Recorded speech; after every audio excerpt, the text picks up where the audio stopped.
But what I'm seeing here is as the Japanese yen continues to weaken, it's forcing the Chinese to devalue the yuan. Now, some people are saying, well, the yuan's not devaluing. It looks like a devaluation to me.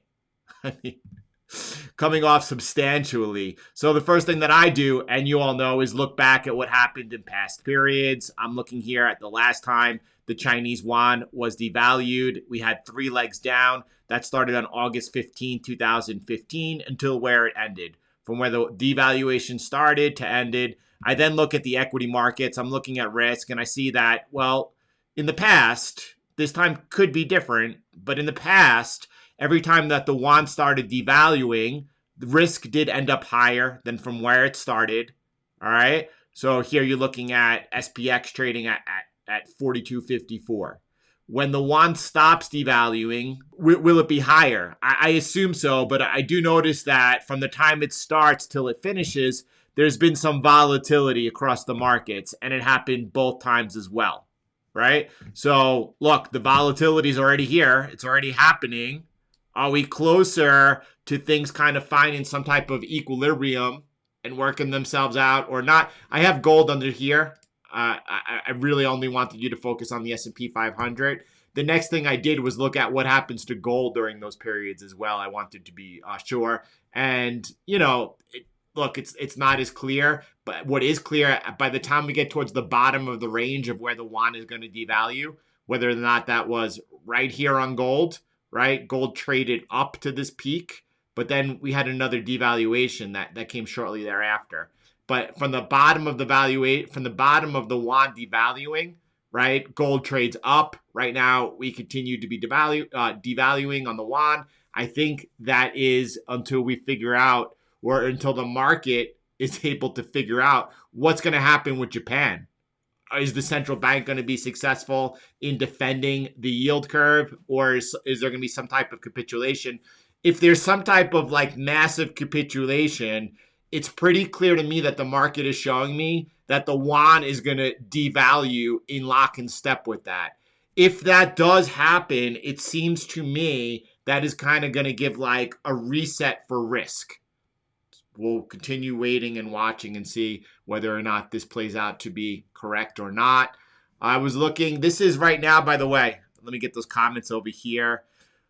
Boom, boom, boom, boom, boom. DXY level. So there's Fabio. Great observation. One important difference that I do want to point out to the DXY trading at 103 in February, early March 2020 to right now is at that point, there was a dollar liquidity crisis. There was a shortage of dollars in the system. People could not get dollars to service their debt or buy goods.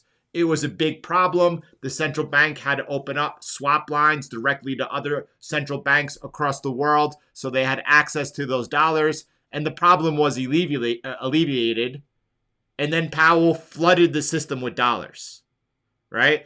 And at this point today, why the dollar is very strong, remember how heavily weighted it is towards the euro and Japanese yen. 57% towards the euro. You see things today like that strong dollar, Bitcoin stronger. Gold is trading unchanged, barely up on the dollar as well. And it's not just that. We're looking at oil trading up on the dollar. So when you see that strong DXY, well, what's the dollar stronger than? Oh, well, the dollar's stronger than, well, the euro, right? Let's take a look really quick at some Forex over here. Let me just find a way to switch over the watch list, right? So the dollar crushing the euro today, no, down 0.5%. The dollar crushing the Japanese yen up 2%. That's an enormous move on FX. That's a big one-day move. No question about it. You can see even the euro, the weak euro, is up 1.5% versus the Japanese yen. It's all about the Japanese yen, obviously, and these major gains taking place. But oil is outperforming the dollar, as dollar is 103.61 today. So is Bitcoin and as well as gold. So I think, anyway, all important stuff. You never got the email. Did I not press send? Thank you for that reminder. No, I sent it. Craig, I did send the email. Just a reminder, It's MailChimp is the service. I don't know from the time I press send if what type of lag there could be on any given day. You could always get immediate access inside the Discord in the announcements channel. This funky chart we're looking at over here, I'm looking at some high beta tech stocks. High beta tech stocks, right? The high beta is stocks that pay the highest dividends.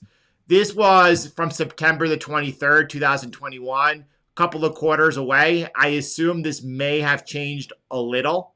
Nevertheless, want to take a look back over the last 12 months. What's Bitcoin doing in comparison to high beta tech stocks? It's underperforming, right? They're holding up pretty well, right? In the last year, high beta tech stocks and Bitcoin underperforming. If you zoom out a little bit though, I'll start at the year 2021, right? And then we'll go back to the crisis. So from 2021 year to date, Bitcoin outperforming all of them. And if you go back to the crisis, I feel like always March 2020 is a really pivotal moment in the markets. And I like going back there to what has happened since. And you can see with the exception over here of UMC, which is or provides, we know that there's been the semiconductor shortages worldwide. It's United Microelectronics Corp. And it has something to do with thanks to continued supply chain disruptions and global chip shortages. It's for whatever been reason, it outperformed in this area. That's not happening anymore since 2022. It's well underperforming, but take the anomaly aside, and Bitcoin is greatly outperforming all high beta tech stocks. I feel like it's a really poor comparison to compare Bitcoin to some high beta tech stock. It sounds good. It's a narrative that a lot of people bought onto really quick, but Bitcoin is going to do Bitcoin things. No question about that. And neither one of these, let's call them the high beta tech stocks, they have the internal supply dynamics that are taking place inside Bitcoin, where 65% of the float has been holding for 1 year or longer. That's what got Stanley Druckenmiller in the first place interested in Bitcoin. It was that taking place. Here's a daily reminder what the Fed is forecasting. We know how their forecasts go. What they're trying to do is begin to, starting in May, start quantitative tightening and unwind their balance sheet. Of how far they're going to get. You think they'll meet their projections? I don't think so. I don't think they're going to get the chance to meet their projections. But I do think one thing different.